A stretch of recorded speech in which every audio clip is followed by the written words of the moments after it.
sekalian, Shalom, Om Swastiastu, Namo Buddhaya, salam kebajikan, selamat malam saudara-saudara sekalian. Tadi berapa kali saya ditanya apakah saya hadir atau tidak, dan saya katakan kalau PSI yang undang, pasti saya hadir.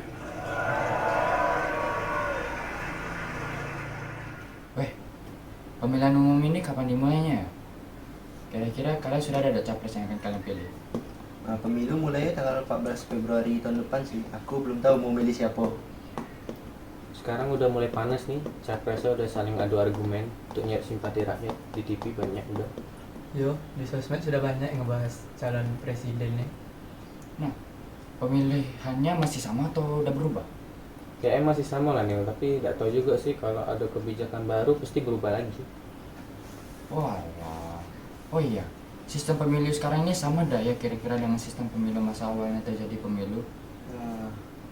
Beda sih Nil. Pertama kali pemilu diadakan tanggal 29 September tahun 1995. Nah, diadakan pada masa Kabinet Burhanuddin. Kabinet Burhanuddin itu terjadi mulai dari tanggal 5 Juli 1995 sampai 24 Maret 1956.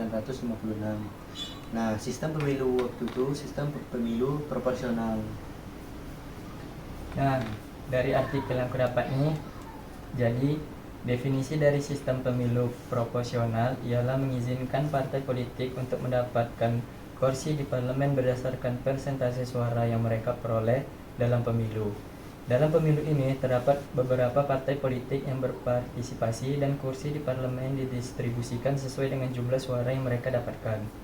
Nah, terus kalau tahun yang sekarang masih sama dah? Nah, untuk saat ini Indonesia menggunakan sistem pemilu proporsional campuran atau yang dikenal sebagai sistem pemilu terbuka.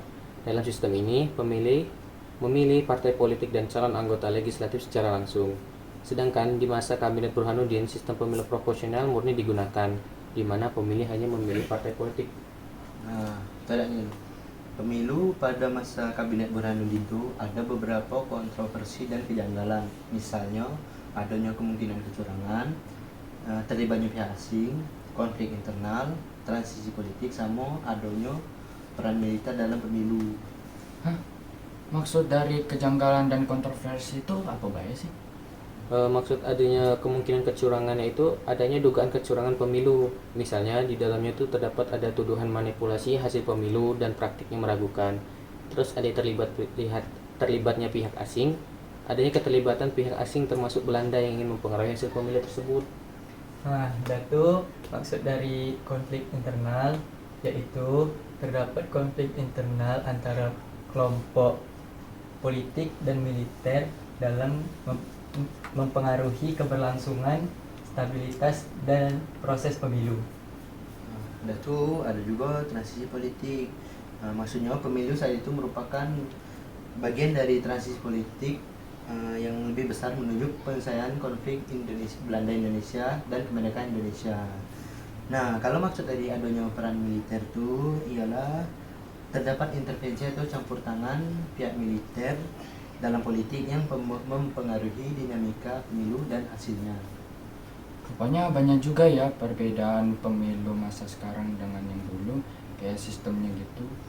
Terus terjadi kejanggalan dan kontroversi. Ya, semoga tahun depan dia pemilu tidak kontroversi dalam keberlangsungan dan proses pemilu. Ya yuk, udah sore, baliknya lagi yuk.